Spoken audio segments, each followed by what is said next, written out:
अर्ज माघारी घेण्यासाठी तुम्ही आलेला आहात. सर्वात महत्त्वाचं म्हणजे अर्ज तुम्ही दाखल केलेला होता, मात्र मग माघारी का घेता? बघा, परिस्थितीची संपूर्ण जाणीव तुम्हाला आहे, तरीसुद्धा या ठिकाणी जालना छत्रपती संभाजीनगर स्थानिक स्वराज्य संस्थेमध्ये मी या ठिकाणी माझा उमेदवारी अर्ज दाखल केला होता आणि ते निवडणूक लढण्यासाठी दाखल केला होता. पण मला या ठिकाणी माझे नेते आणि माझे वडील आणि आपल्या राज्याचे उपमुख्यमंत्री शिवसेना पक्षाचे मुख्य नेते एकनाथरावजी शिंदे साहेबांनी आदेश दिला की म्हणे यावेळेस तुम्ही थांबून घ्या, पुढे तुमचा नक्कीच या ठिकाणी विचार होईल. म्हणून मी या ठिकाणी माझा फॉर्म माघारी घेतो आहे आणि पूर्णपणे जसं आमदार अब्दुल सत्तार साहेबांनी सांगितलं आणि एकनाथ शिंदे साहेबांनी सांगितलं तसं आमचा महायुतीच्या उमेदवाराला पूर्ण पाठिंबा आहे. बरं, सर्वात महत्त्वाचं म्हणजे बऱ्याचदा वडिलांनी नाराजी देखील व्यक्त केलेली आहे. सन्मानजनक वागणूक किंवा तुम्ही पक्षासाठी जे काही इतक्या वर्ष कामं केली त्यात कुठेतरी अडचणी तुम्हाला फेस करावं लागतं का? त्यांनी खतखत व्यक्त केलेली होती. मी एक सांगतो तुम्हाला, जी काही खतखत होती, जी काही अडचण होती, जे काही म्हणणं होतं ते एकनाथ शिंदे साहेबांसमोर साहेबांनी मांडलं आणि साहेबांचं त्या ठिकाणी समाधान झाला. ते सर्व गोष्टी क्लिअर झाल्या म्हणून माघार घेण्याचा आम्ही निर्णय घेतलेला आहे. बरं, आता पुढची वाटचाल काय असणार आहे? पुढे कोणत्या निवडणुकीमध्ये तुम्ही सहभागी होणार? कारण तुमचं नाव जिल्हा बँकेसाठी चर्चेत आहे. मी जिल्हा बँकेच्या संचालक पदासाठीचा माझा उमेदवारी अर्ज आजच भरून आलेलो आहे आणि निवडणूक मी लढणार आहे.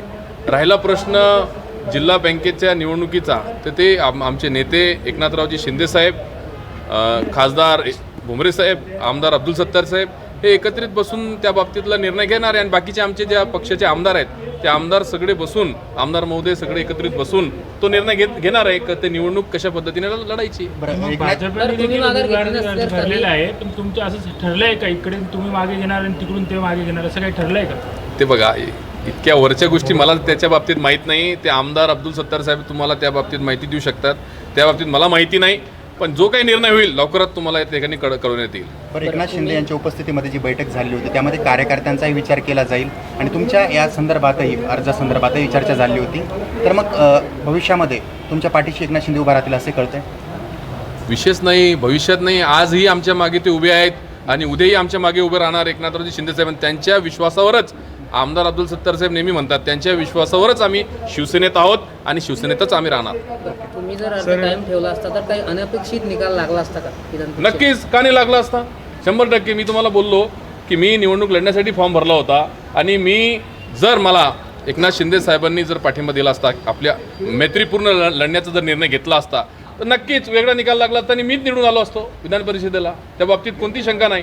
तुम्ही कोणत्याही तालुक्यामध्ये जाऊन नगरसेवकांना आणि जिल्हा परिषद सदस्यांना विचारू शकता सर्वांचे मतं काय आहे. मला प्रत्येक लोकांनी म्हणजे सभासदांनी सांगितलं, नगरसेवकांनी सांगितलं, जिल्हा परिषद सदस्यांनी सांगितलं की तुम्ही उभं राहा, आम्ही तुम्हालाच मतदान करणार. मग ते सर्वपक्षीय लोक मला मदत करणार होते.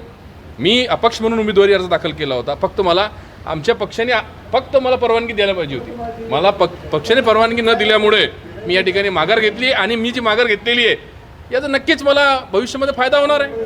मी पक्षाचं ऐकलं म्हणजे मला भविष्यात फायदा होणार आहे. तुमच्या विजयाचं गणित ठरलेलं होतं अगोदर? ठरलेलं होतं ते गणित देखील माझ्या काही मीडियाच्या बांधवांनी दाखवलं पण होता.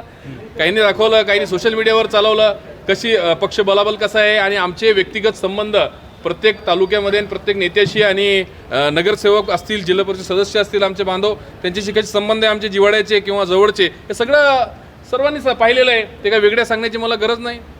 ओके.